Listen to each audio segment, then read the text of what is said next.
Hello, salam, shalom, namaste, sasikal, aloha, hola, ciao, bonjour, Puna, and привет.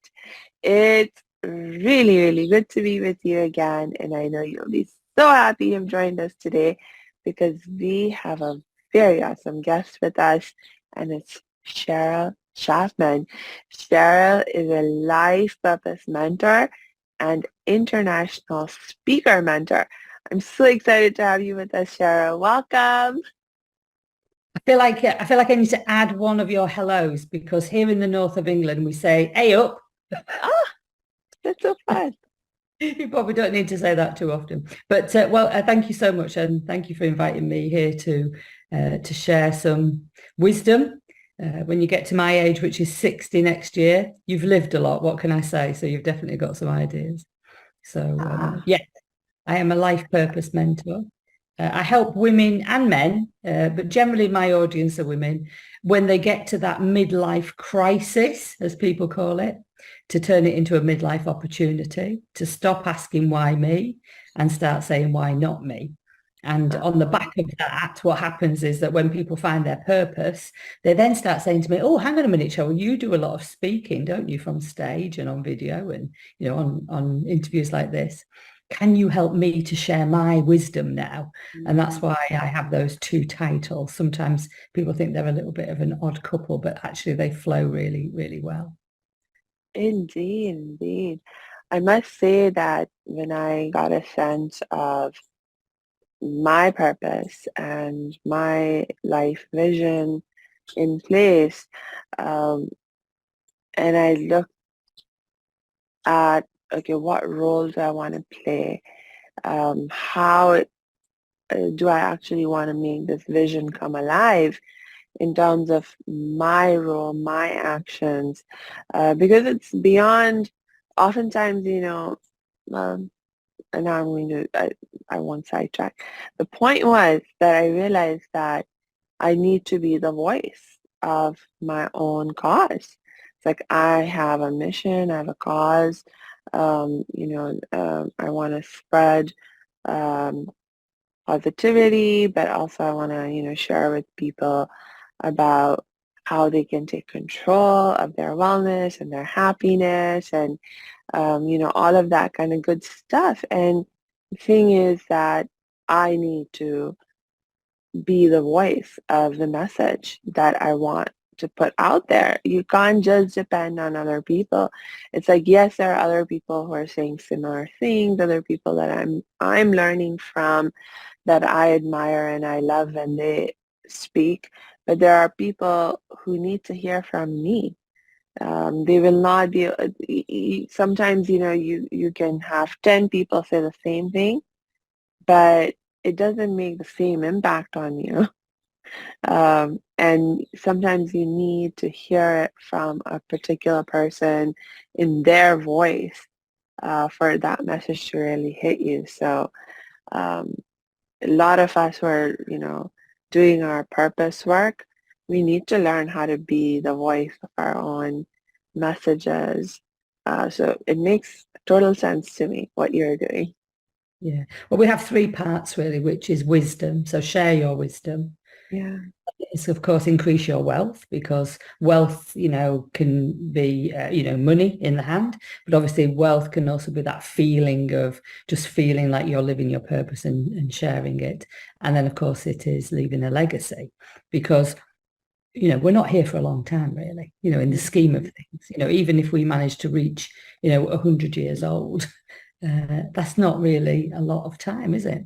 So it's about if we can find anything that can help, and I have to say this is true, if you can help at least one person, then Mm. that's great.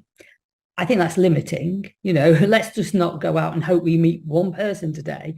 One is better than none, of course. However, when you use Yeah. the art of public speaking and you speak one to many, and of course, if Mm. COVID gave us anything, it gave us the acceptance, if you like, that you don't necessarily Mm. have to be in a room with somebody, and I think we get more people on workshops, webinars, whatever you want to call them, Zoom. I personally prefer to be in a room. I like to feel the energy of people. But again, we wouldn't be speaking if that was the only option, because you're in beautiful LA and I'm in beautiful Lincoln in the UK. So there's a benefit. I do just believe that sharing that wisdom, if you found out something that's worked for you, that ultimately has helped you get away from the pain that you were going through to the gain or the pleasure, if you like, of where you want to be, then why wouldn't you share it? You'd share if you went to a restaurant and had a great meal. So this is something even bigger. So yeah, I definitely believe living on purpose and in purpose is definitely the way to go, because I spent so many years just existing and not really being happy at all. So this is perfect for your channel and your listeners and viewers. Yeah. You just made me think about a distinction that sometimes, we talk about. Um, so there is the purpose of life. And, there's this thing that we can fall into, like you said, where we're just existing. We're just living, going day to day without any sense of purpose. And, for me, I've been there for sure.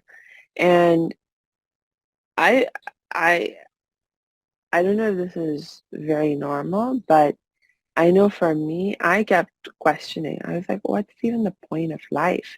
Because I was even in the context, so the other kind of purpose was that I realized is, my purpose. What's my purpose as Samia, um, apart from, whatever purpose life may have.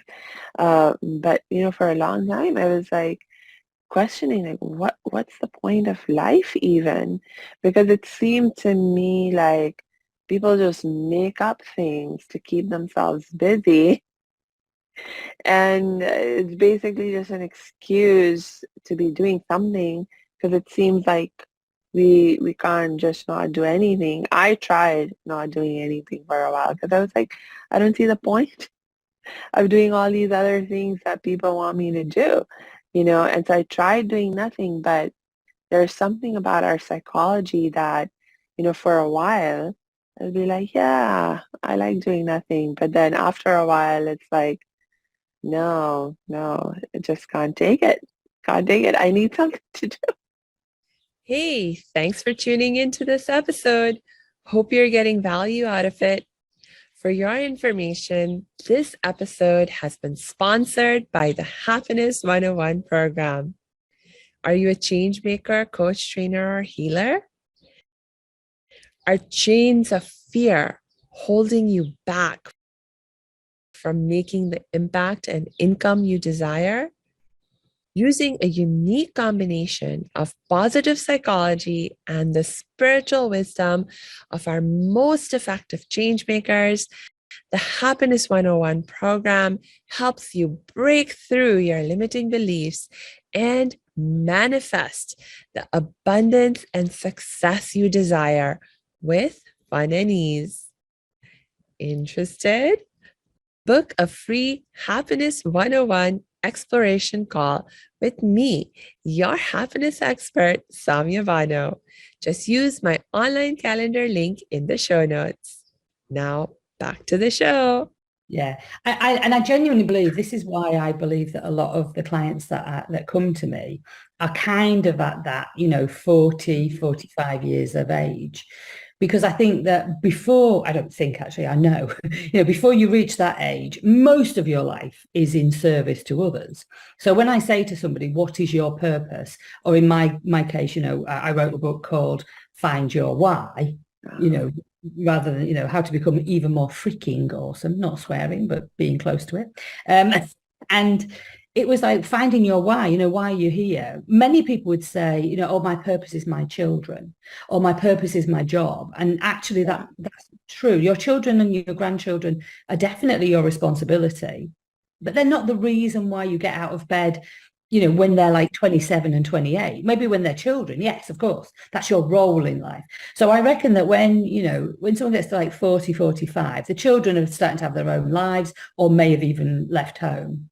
Potentially the relationship that you've had with your other half has changed because, originally there was two of you, then there's a family of you, and now there's two of you again. And so, we grow older, we grow wiser, sometimes we grow stupid, who knows, but we go off on adventures, some people get boring, like there's just a change there. There's no judgment here, just a realization. Maybe you've been in a vocation, a job, and that changed, or something like COVID came along and something happened. And you're right, you start to ask this question, what on earth is this all for?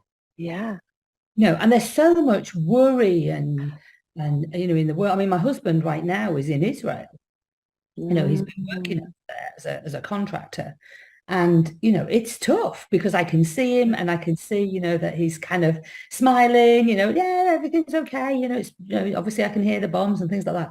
And I'm just like, I believe this will change what he does next. Because it can't help but change it. However, until we get that moment where we go, hang on a minute, like potentially this is dangerous, or I'm not happy here anymore. And we almost have to wait for something to happen to jolt us out of what I call, well, I fondly say, I mean this with love, I see dead people, but they happen to be walking around. Yeah. Because there's no passion, there's nothing inside of them. They're just going through the hamster wheel, same stuff every day, and I don't believe that we're here to just eat, go to the toilet, and then die. Although that is part of the process, of course. Where's the passion? What lights you up in the morning that makes you want to get out of bed? Maybe not like Tigger. I don't think people would bounce out of bed, only Tigger. But and the alarm will go off and I will still snooze the alarm. And then I say to myself, okay, Cheryl, we have to get up now because we can't change anybody's world, including our own, from this bed. Like we need to get up. There's a reason for getting out of bed. And yeah, I think the answer to the question is, why am I here? Really is this kind of, there was a book, wasn't there, in a movie by Viktor Frankl, Man's Search for Meaning. When they were in prison, some people see stars, others see the bars. Well, what about woman's search for meaning? What about human search for meaning? What is it all about? To grow, to develop, to make the world a better place. I sound a bit like Michael Jackson there, but you know what I mean? Like it is genuinely, what did we do while we were here that made a difference? Otherwise, it was just a waste of time, wasn't it? Yeah. Yeah, and it's okay. I have to bring this up with you. Just to play a little bit of the devil's advocate, because I've come across this in my work with some of my clients also and so forth. And also in my family.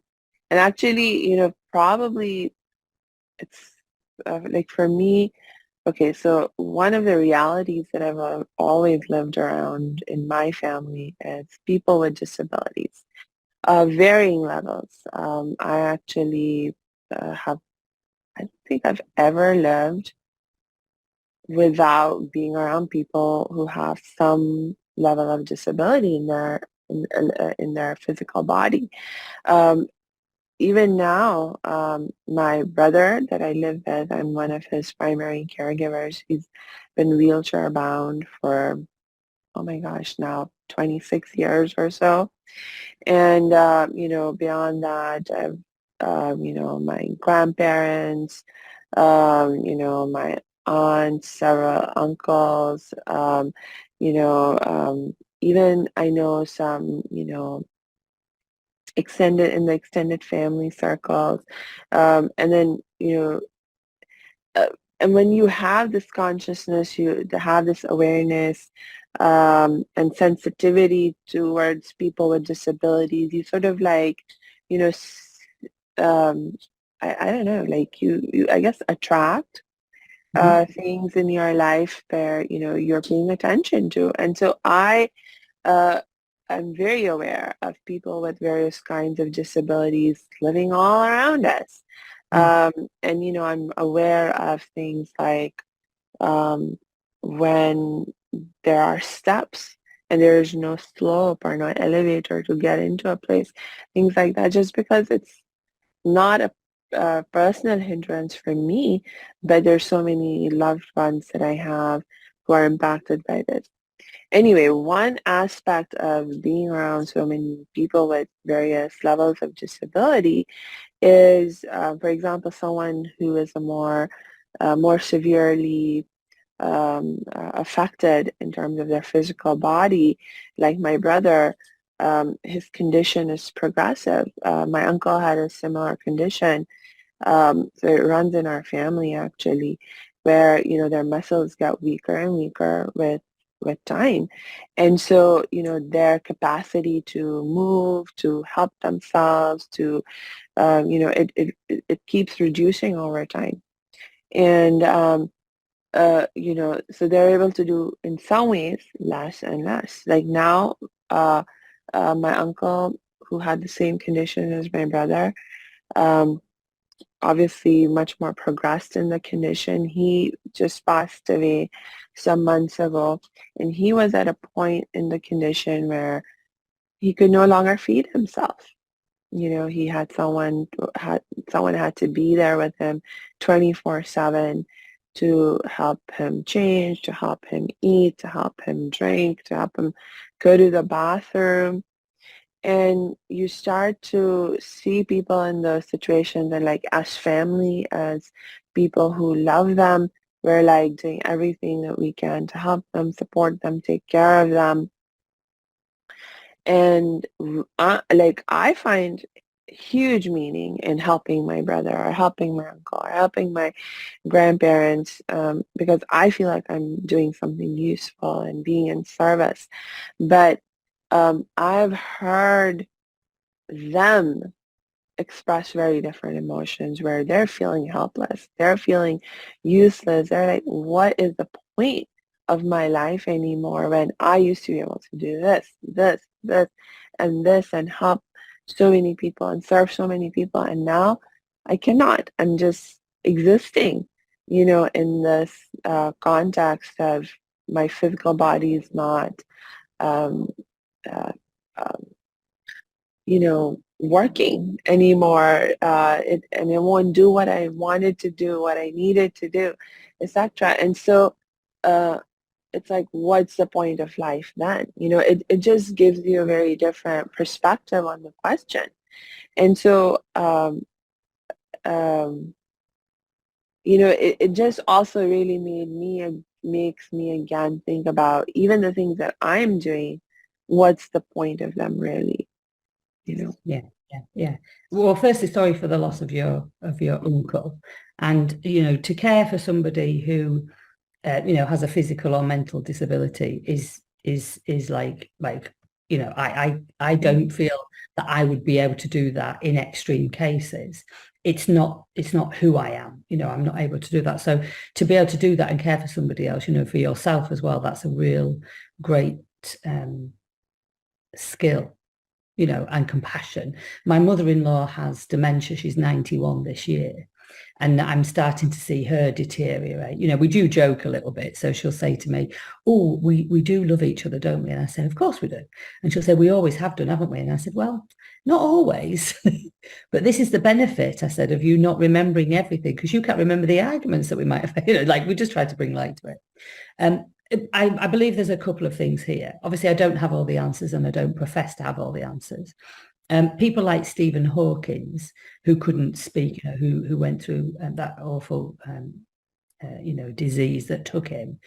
I think that there is a place where sometimes that disability will drive somebody, like really empower them to do something else and make a difference there. And so whether or not the person with that condition can do for as long as they can do. Motor neuron disease is, obviously takes over the whole body, and the brain is still going. It's very, it's heartbreaking to see people in these positions. I'm sure this is what you're experiencing. My cousin Lindsay had cystic fibrosis.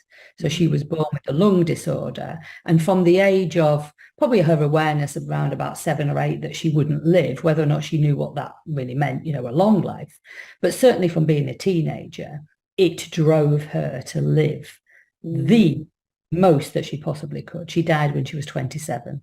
She just had a baby boy 5 years before. And along the way, they said, you'll never be a teenager. You'll never get married. You'll never be able to have babies. And all the time she was like, I'll show you. I'll show you. So I think in that, sometimes the purpose comes through. I think her purpose was to be on the planet, to not have to follow rules, sort of make her own as such, to have to have Jordan, her baby.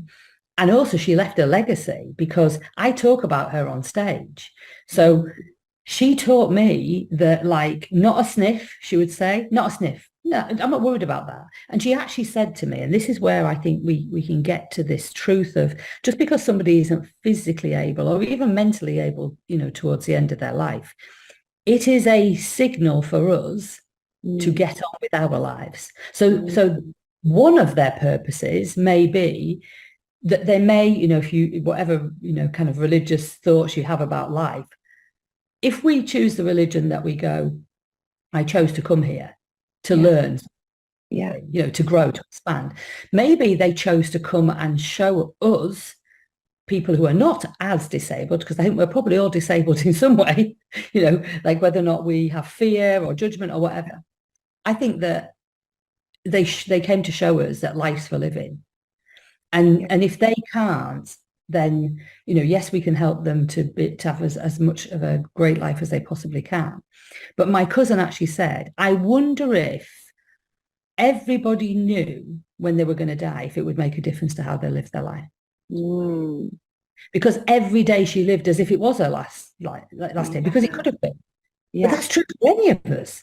Get run over by a bus, the bombs could come, whatever.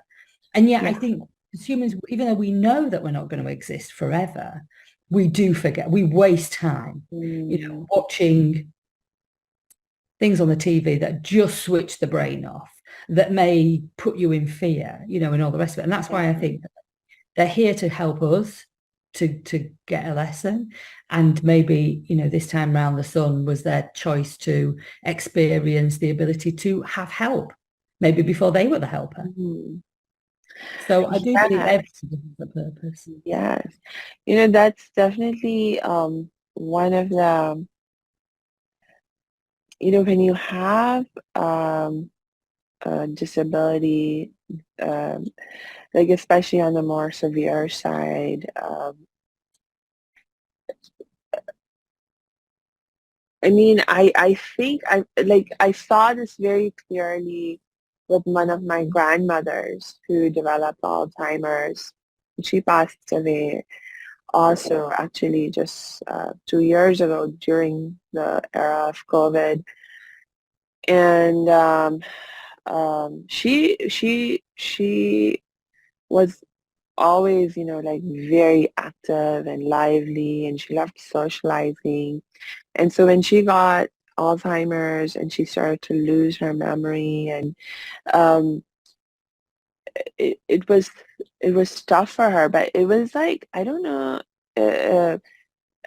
honestly, I didn't do a whole lot of research, but I'm assuming it's normal for people with Alzheimer's. So at some point, or maybe she had some other disorder also that was creating complications. I don't know the medical history. I just know that what I saw was that beyond the forgetfulness and the challenges that she developed at a mental, emotional level, she also started to develop physical disability. Like by the time that she passed away, she was completely bedridden, and we were, helping her with the bathroom, food, everything. And before she got to that point when she could still voice her thoughts, her emotions coherently, for a while, it was a huge adjustment for her to receive help. Like especially like when it came to going to the bathroom, there was a certain hesitation. Like she wouldn't want just anyone and everyone. Like she wouldn't. She'd be like, she only wanted my mother. For a while, she would only let my mom come in and help her in the bathroom. But then after a while, I don't know, I guess she realized that my mom couldn't always be there. She still needed help. And so then she started to slowly, slowly sort of like open up her sense of who it was okay to let in to help her, you know? And so at some point I was allowed in and I was able to start helping her. But, you know, it's like there's, to need help and then to actually allow yourself to receive help. Whoa, it's like a huge lesson to learn. Yeah. Well, I think that lesson doesn't confine itself to people who are sick and ill. Yeah. The women that are in my community, you know, we will talk about this, and I'll be like, why didn't you ask for some help? You know, they might come out, oh, you know, I feel like I've been, you know, in the wilderness for a little while, and I've not really been feeling myself, or I've been hiding away, retreating, and things like that. And I'll say, why didn't you ask for help? And they're like, oh no. And I was like, hang on a minute, let's just do a little test here. So I'll ask you the same question, right? So do you like helping other people? I know Yeah. your answer. Yeah. Why? Well, because it gives you a nice feeling. Yes. Yeah. Right. So I then say to my client, so stop being selfish. Because whilst you don't ask somebody to help you, you're denying them that same feeling that you get when you help somebody. How rude. Yeah. And it is, because we feel like, I think on some level, if you're asking for help, you feel vulnerable, as if you're not capable. The reality of it is we all need help. We needed help to be born in this world. You know, we didn't go, you know, our mothers didn't go into the bush and give birth. Yeah. Most of the people in the Western world, anyway, Yeah. you know, certainly in I don't want to say civilized society. It sounds condescending, but you know what I mean. I mean, I was born at home, but most children these days are born in hospital. There's some help straight from the way word go, Yeah. and you will be helped when you have died and your spirit has left your body, because somebody will wash you and put you in a box potentially. You Yeah. know what that is. We're getting a bit doom and gloomy, aren't we? However, in between those 2 days, Yeah. we feel for some reason we have to be independent, and we're not designed to be independent. We're a human being with community and family and people who Yeah. want to, you know, who don't Yeah. want you there to be the suffering for anybody really. So it's Yeah. interesting that we don't want to ask for the help. Yeah. You know, just the other day I was talking with one of my aunts who's also interestingly in that stage of her life where she has been developing more and more disability in her physical body. And she and I were talking, like, we were both sort of like soulmates in terms of, you know, like certain feelings and perspectives. Like we are like that. And in our family, we're considered, oh, these people, they're different from the rest of the family.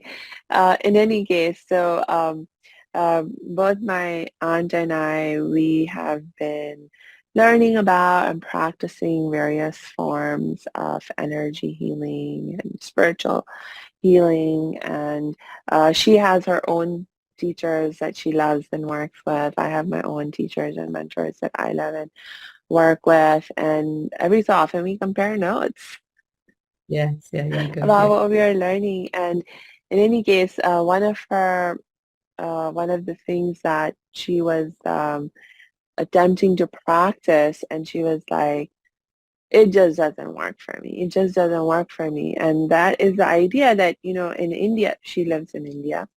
So in India, you know, with her mentors, they were like learning and practicing to recognize that we're more than our bodies, which we absolutely are.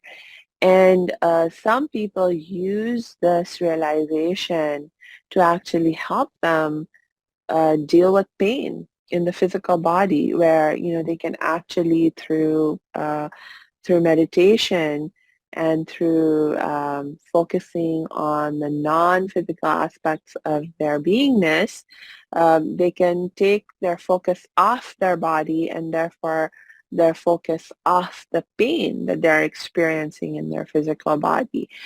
And my aunt is like, I just can't do that. I just cannot forget my body, especially when it's in pain. I'm like totally in my body and I understand the philosophy, but I cannot um, um, leave the awareness of the pain in my body when it's in pain. And I was like, oh, I can actually relate to that because I have had an issue with migraines since I was a teenager. And when I'm having a migraine, I mean, I've probably developed more fear around that, like psychologically, than there's even need for in terms of like the physical reality of how bad it is. Like now, even when like when I start to feel that little pulsating sensation on the side of my head, that's the signal the migraine's coming. Immediately, I'm like, oh no, oh no. I get tense and stressed. And in any case, one of the solutions that I've found is that I've tried and failed to practice energy and spiritual healing on myself in the context of helping me feel better when I have a migraine. But what does help is when I ask somebody else who practices spiritual or energy healing, and I'll be like, please, I'm having, pain, or I'm anticipating that the pain is going to grow, please send me healing.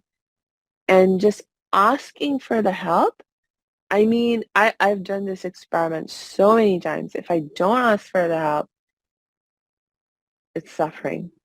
Ask for the help, and suddenly, I don't know what happens. It's like something releases inside of me, something relaxes inside of me, and then suddenly, I'm able to actually receive the healing. And I mean, the other person who's sending me the healing isn't doing anything different than what I would do for myself. But when I'm doing it for myself and I'm in pain, I'm just so stressed and I'm so like, it just closes me off. But when I ask for help, somehow it just helps me open up and release and be more relaxed. And then I can actually receive the healing and experience the healing. And so it's like such a gift, to ask for help. And yeah, it's a huge learning. It's a huge learning.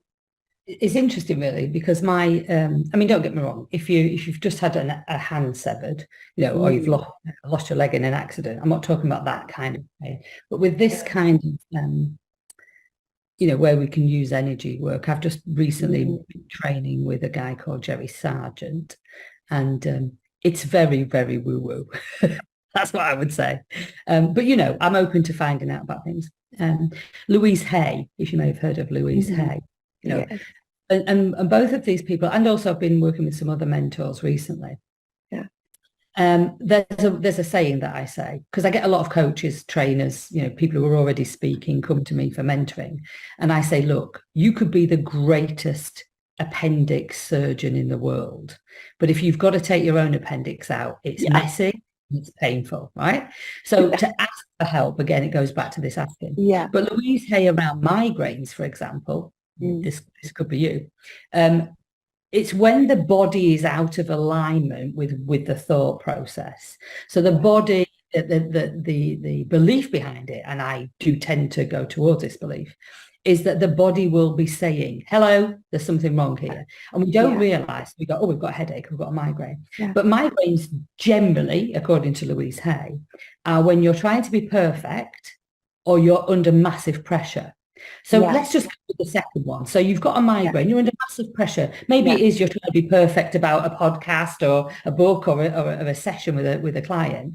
And so then you're massively under pressure. How amazing is it that you've then gone, do you think you could help me? So straight away the pressure's off you. Trying to do everything yourself. And so somebody else does some healing, and there you go. Actually, in the form of asking to say, can you take my appendix out for me? Because I'm a bit busy.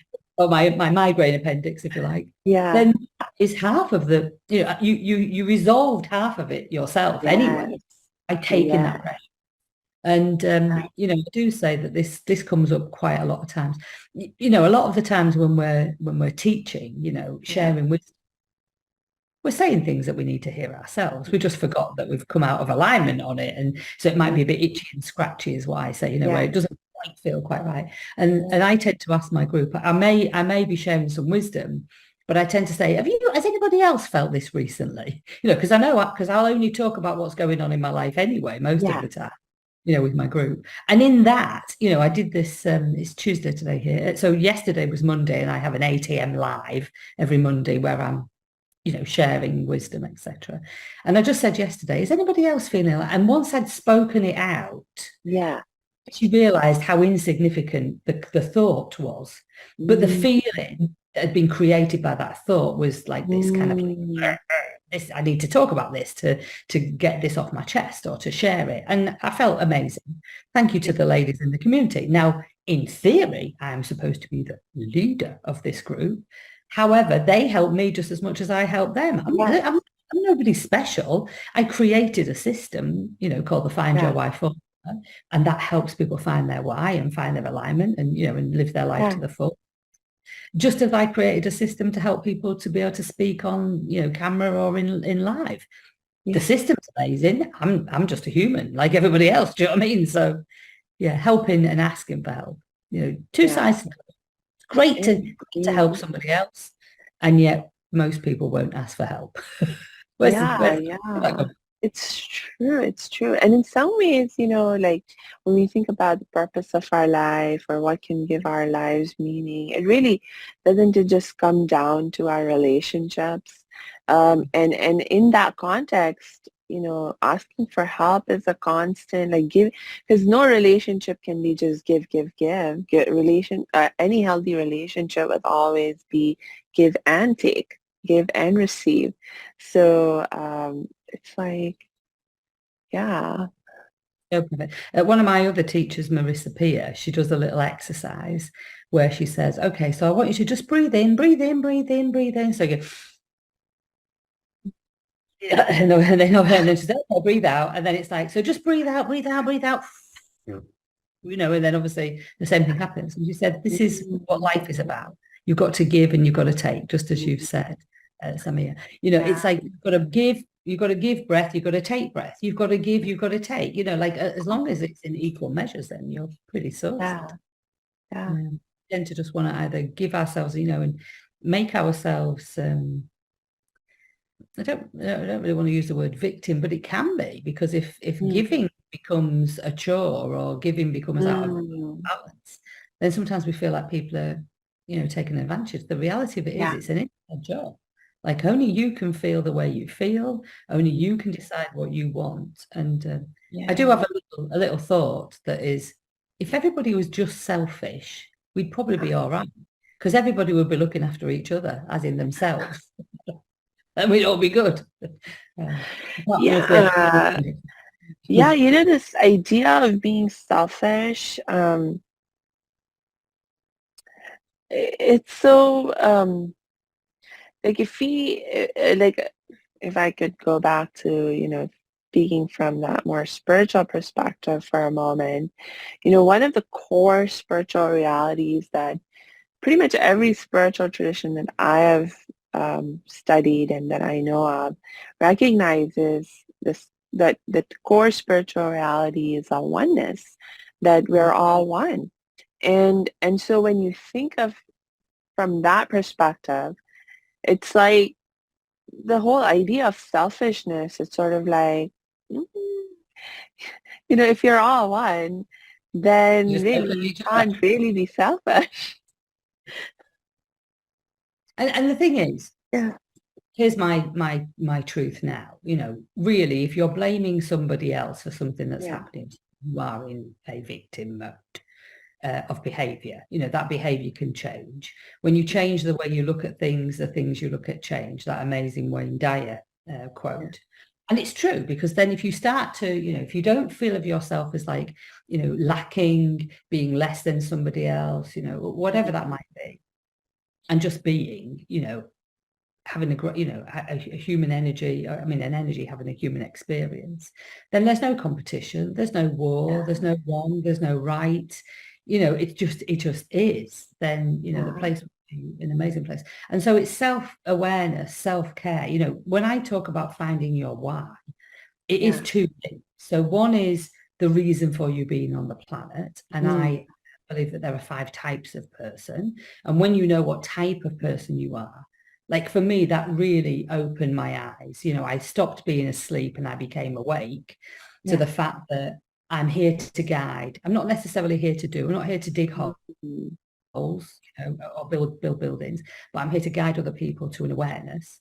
I have intuition, and I also care about community. So it makes sense that I would have a community where intuition and guiding was part of it. Before, I used to work for an importer who imported goods from China, and I sold them to shops. I kind of was guiding. They were sort of my community, but I wasn't really using intuition. I was more spreadsheet. It was clearly not the right thing for me. So that meant that I didn't feel complete. So when I came home at night, I was drinking. And that was, I'm not going to say I was an alcoholic, but I was drinking to avoid a feeling of not feeling good enough, or feeling that life was boring. So that's first why, is what is the real reason? But the other one is, why are you where you are right now? So most of my clients, all of my clients have had a good meal. They've got a roof over their head. They're not desperate. They're not majorly depressed, although they can have had depressive days. But there's also the stages that have made them feel out of kilter, out of alignment, not feeling great. And what is going on there? Is that when they've gone into victimhood? Is that when they've let somebody else take their power? Are they allowed? They allow themselves to be affected by other people. It's our job, and it is in your control. And so it's the education now. So then I go, oh, that's why I'm here, to guide people to come out of that, because I've been there. Not because I've never ever felt like that. I felt like that a lot of times, and I didn't have the knowledge then to be able to help myself, let alone anybody else. And so then it's like, oh, okay, so there is a way, and there's a pattern, and there's a strategy here to be able to help people to just, be in that space every day, which means that people become more grateful for what they've got. Grateful, again, with your grandmother, sorry for your loss with your grandmother a couple of years ago, again, that purpose would have been very much a two-way process. You were able to help her. That gave you purpose in that moment. She was able to teach you, lots of things. I'm sure as your grandmother, she would have taught you lots of things throughout your life. But even in those moments that, when you said that she allowed you to go to the toilet, she showed you that she trusted you. There was a purpose in that. And at the same time, when she passed, you still got all these lovely memories of her. Like there's so many things that a person who isn't able to look after themselves at the end of their life can give us, even in those last few moments. It's like amazing stuff. Sad, of course, really sad.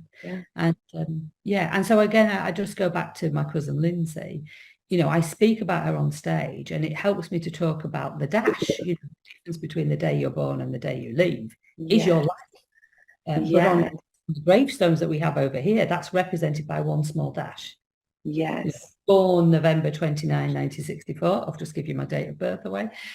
And whenever that date may be, hopefully, a lot longer than 100 years, as long as my body stays with it, because maybe you don't want to be here when your body starts going, But in the meantime, whether that be tomorrow or in another 40 years, living every day as if it is your last, not miserably, but just like, I'm going to maximize today. I'm just going to do whatever, if an opportunity is this way and it feels right, I'm going to say yes. If it doesn't feel right, I'm going to say no, and that's very simple. I think we complicate things too much. Yes. You make me think about, in the Muslim tradition, one of my favorite lessons. It was actually one of the very first lessons that I personally connected to when I was reading our scripture, the Quran. I remember this verse, and it just, like, I was reading it in translation because I don't understand the Arabic the original language of the scriptures, Arabic. I'm not an Arabic speaker, so I was reading in translation, and that's how I remember it. And in translation, it said, um, so basically referring to a time when you're in trouble, when you're in difficulties, it said, seek help in patience and prayer. And truly it is hard, except for the people who remember that their return is to their Lord. So, I mean, there's just so much depth and wisdom there, but the first, uh, one of the things that had really struck me was the part about, except for the people who remember their return is to their Lord. Meaning, like, if you remember you're going to die, if you remember death, the reality of death, somehow the process of seeking help and patience and prayer becomes easier. It's like, Yeah. it threw me for a loop at that time, but it really stuck with me and forced me to think and consider what in the world, is this trying to teach me? Like, what's the wisdom here? And I think that what you were just sharing, Cheryl, is part of that. That when you have that perspective, when you maintain that perspective of, today can be my last day. This life is not forever. It just shifts you into a very different mindset where you become more focused on life, on what you have right now, and appreciating it, and just doing the very best you can with what you have right now. 100%. 100%. And, Yeah. and unfortunately, as you get older, you're getting closer to that day. Mm. So every day, again, I think this is why, women of a certain age are attracted to me to come and work with me, because I think on some level, that the worry that you've got at the time, even if it's a partner that's, decided the relationship's over, children have left home, something's happened at work, in the grand scheme of things, it's not that much of an issue.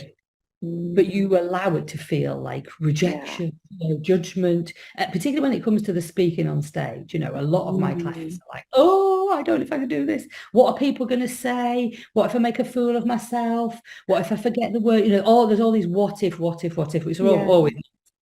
And I'm like, what if it goes well?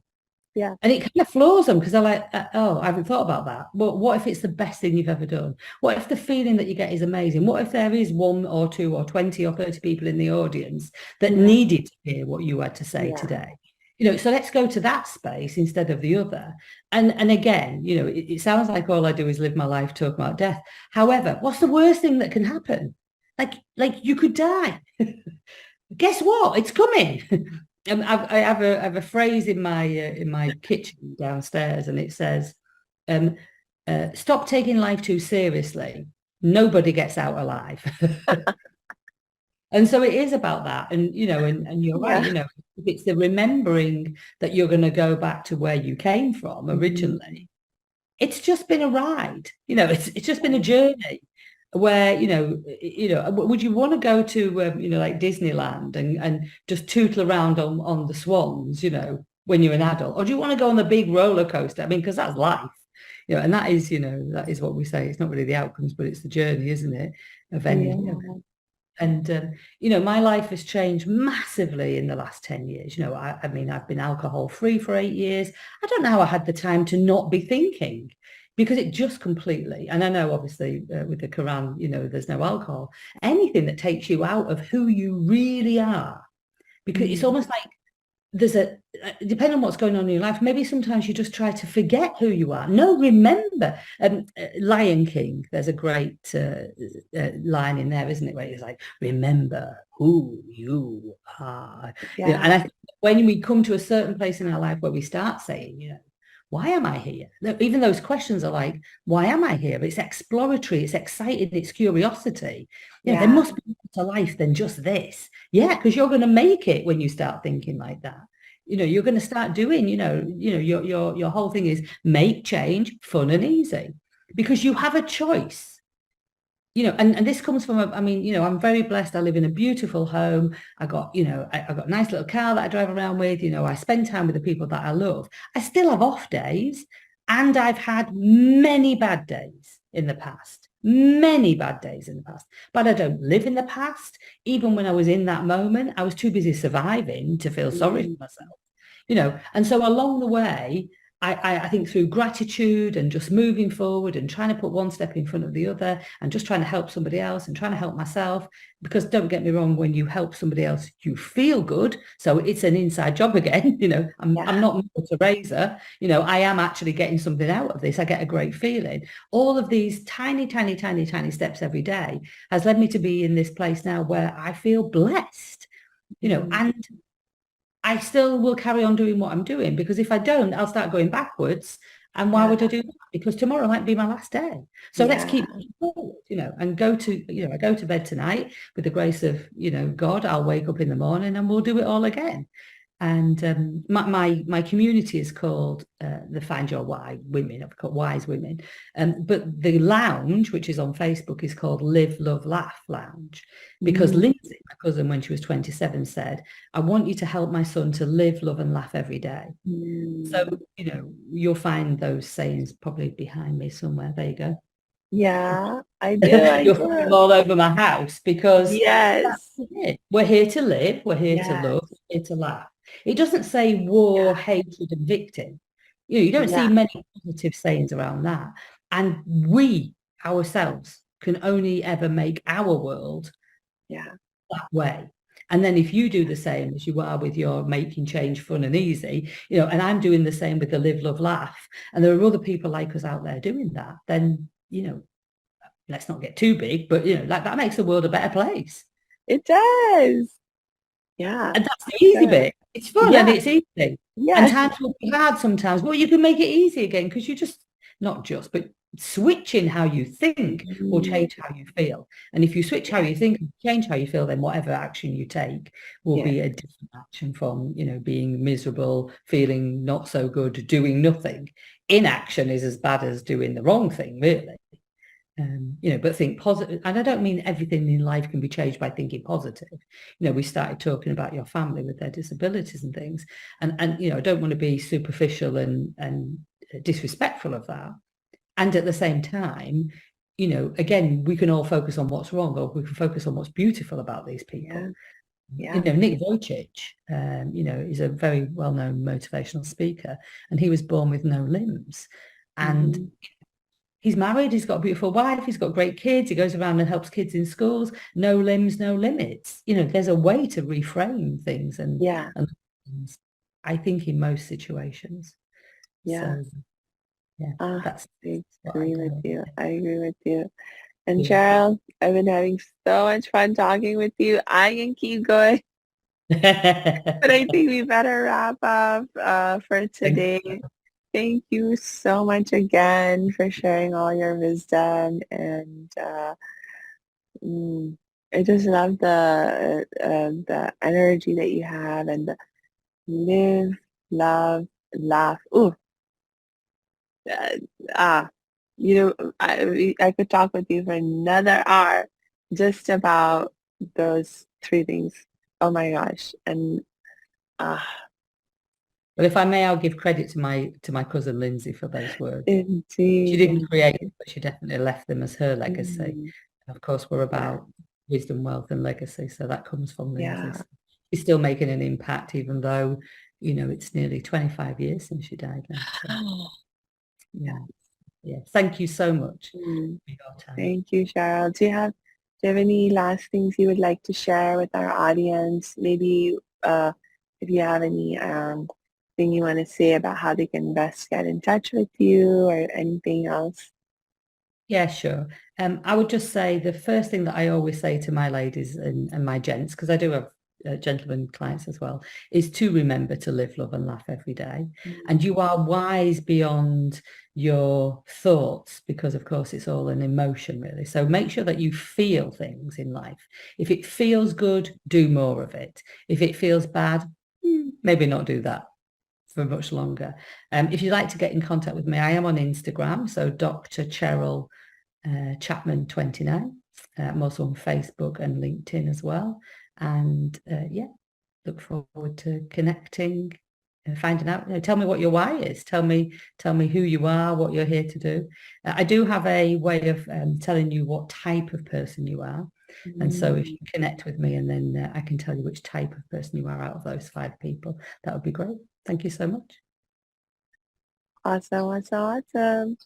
So my last reminder for all our listeners will be to please make sure you check the show notes, because I will drop Cheryl's links in there so you can connect with her whenever you want that help and support. And until we connect next time, I wish you lots and lots of peace and joy.